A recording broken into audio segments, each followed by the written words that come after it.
بسم اللہ الرحمن الرحیم۔ انسان کی سرکشی کی اصل وجہ یہ ہے کہ وہ اپنے آپ کو اللہ کے حضور پیش ہونے سے مبرہ سمجھتا ہے۔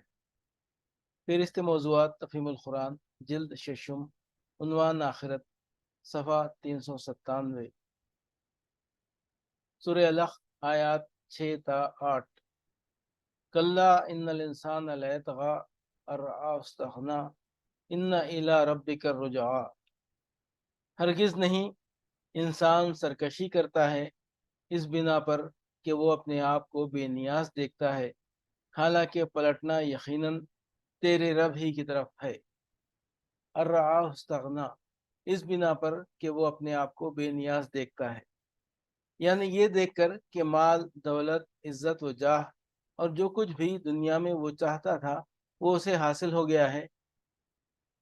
شکر گزار ہونے کے بجائے وہ سرکشی پر اتر آتا ہے اور حد بندگی سے تجاوز کرنے لگتا ہے۔ ان الی ربک الرجعی، حالانکہ پلٹنا یقیناً تیرے رب ہی کی طرف ہے، یعنی خواہ